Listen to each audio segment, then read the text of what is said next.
Welcome to launchpad education. My name is Sumit.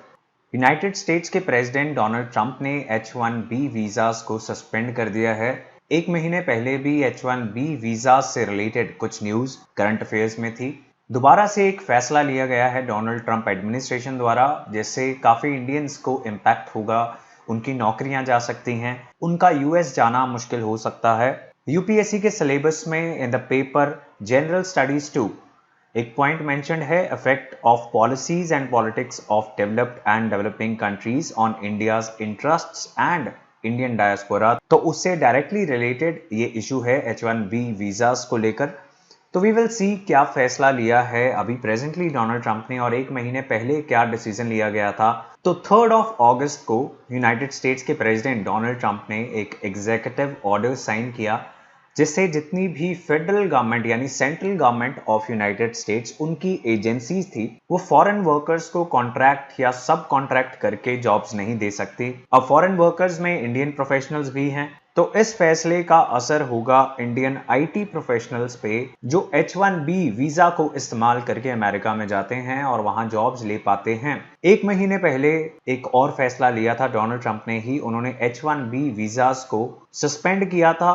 24 जून से वो फैसला लागू हो गया था। अभी in the present executive order federal agencies को लेकर ये फैसला एक्सटेंड किया गया है। तो पहले प्राइवेट सेक्टर में टेक कंपनीज जो थी उनके लिए ये फैसला लिया गया था, एंड नाउ फेडरल गवर्नमेंट जितने भी काम करवाएगी वो आउटसोर्स नहीं कर पाएगी फॉरेन वर्कर्स को, जो कम पैसे डिमांड करते हैं। तो कुछ पैसे बच जाया करते थे टेक्नोलॉजी कंपनीज के, जब वो फॉरेन वर्कर्स को कम सैलरीज पे जॉब दे पाते थे। लेकिन इसका एक ड्रॉबैक ये था कि ऐसा माना जाता है, Donald Trump is the proponent of this belief that ऐसा करने से जो अमेरिकन लोगों की जॉब्स हैं वो चली जाती हैं। अब यूनाइटेड स्टेट्स में इलेक्शंस आने वाले हैं, डोनाल्ड ट्रंप सेकेंड बार प्रेसिडेंट बनने की कोशिश करेंगे और इलेक्शन ईयर में डोनाल्ड ट्रंप अपने आप को अमेरिकन जॉब्स के रक्षक, protector of American jobs present करना चाहते हैं। That is why he is taking all these decisions. इसके अलावा H1B वीजास के अलावा L वीजास, H2B वीजास,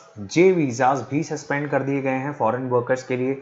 अब ये डिफरेंट कैटेगरी ऑफ वीजास हैं। कोई वीजा होगा जो एग्रीकल्चरल वर्कर्स को लेके आएगा अमेरिका के अंदर। H1B वीजा कौन सा वीजा है? It is a non immigrant visa for the foreign workers that allows US companies to employ foreign workers in jobs requiring technical or theoretical expertise। और इसी वजह से टेक्निकल IT सेक्टर में काम करने वाले काफी इंडियंस, चाइनीज लोग अमेरिका में जॉब्स कर पाते हैं। तो कंपनीज लाइक गूगल, माइक्रोसॉफ्ट, उन्होंने इस फैसले का काफी तीखा विरोध भी किया। Technology companies they hire thousands of employees from India and China under H1B visas. अब फेडरल गवर्नमेंट भी ऐसा नहीं कर पाएगी। पिछला ऑर्डर जो था वो टेक कंपनीज को प्रोहिबिट करता था कि वो H1B वीजास पे फॉरेन वर्कर्स को लेके आए और अमेरिकन जॉब्स को रिप्लेस कर दें। कुछ इंडियंस जो ऑलरेडी अमेरिका में हैं H1B वीजास पे, उनके रिन्यूअल्स में भी प्रॉब्लम आ सकती है। जब वो रिन्यूअल करवाने जाएंगे H1B वीजास को, तो शायद उनके वीजास रिन्यू ना किए जाएं। हालांकि जो इंडियंस PR होल्डर्स हो चुके हैं, जिनको परमानेंट रेजिडेंसी राइट्स मिल चुके हैं, उन पे ये रूल लागू नहीं किया जाएगा। इस फैसले का एक और रीजन ये है कि यूनाइटेड स्टेट्स में कोविड-19 पैंडेमिक के चलते अनएम्प्लॉयमेंट बहुत तेजी से बढ़ गई है। It has quadrupled. तो बेरोजगारी की दर अमेरिका में 4 गुना बढ़ चुकी है। डोनाल्ड ट्रंप एडमिनिस्ट्रेशन के इस फैसले का विरोध टेक्नोलॉजी कंपनीज ने तो किया ही है, इसके अलावा दोनों पार्टीज के पॉलिटिशियंस ने भी इसका विरोध किया है।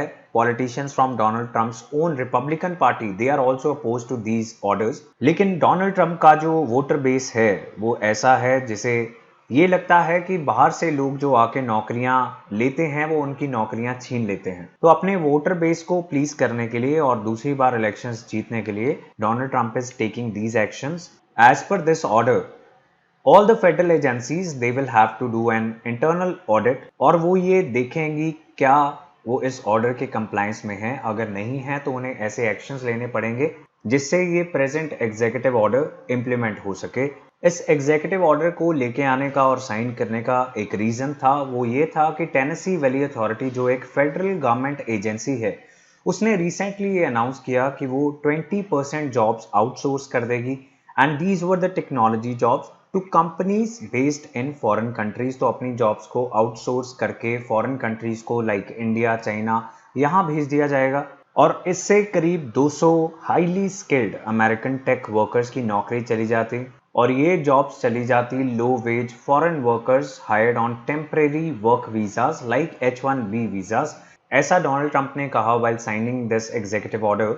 डोनाल्ड ट्रंप सरकार का मानना है कि कंपनीज H1B वीजास को मिसयूज कर रही हैं। इनकी इंटेंशन जॉब्स को रिप्लेस करना कभी नहीं था, लेकिन हाईली स्किल्ड वर्कर्स को लेके आना था अमेरिका में अगर उनकी अवेलेबिलिटी अमेरिका में नहीं है। But what are companies doing, वो अपनी लेबर कॉस्ट को कम करने के लिए present highly skilled American workers को रिप्लेस कर देती हैं फॉरेन वर्कर्स के साथ जो कम पैसे पे भी काम करने के लिए रेडी हो जाते हैं। President Trump said that he favors a merit-based immigration system जो H1B वीजा का असल उद्देश्य था, that brings in high-skilled people that creates jobs inside the US and not take jobs of Americans। लेकिन अब टेक्नोलॉजी कंपनीज को अगर सच में हाईली स्किल्ड लोग चाहिए काम करने के लिए अमेरिका में, तो उनके लिए ये चैलेंजिंग हो जाएगा कि वो वीजास दे पाएं इजीली, बिकॉज ये सारे वीजास को बंद कर दिया है डोनाल्ड ट्रंप ने। And as a result, these challenges are going to make it difficult for these companies to do work in America। और इंडिया के लिए इसका एडवर्स इम्पैक्ट ये होगा कि काफ़ी इंडियंस जो अमेरिका में जा सकते थे, जॉब्स ले सकते थे, उनको ये जॉब्स नहीं मिल पाएंगी या बहुत मुश्किल से मिलेंगी। और इंडिया ये जानता है कि वो सभी लोगों को जॉब्स इंडिया में नहीं दे सकता, so Indians will have to work in different countries of the world. तो ये था इंडियन डायस्पोरा से रिलेटेड एक डिसीजन जो एक डेवलप्ड कंट्री अमेरिका ने लिया है और उसका डायरेक्ट रिलेशन है आपके यूपीएससी सिलेबस के साथ। Don't forget to subscribe to the channel for all the current affairs. See you in the next video.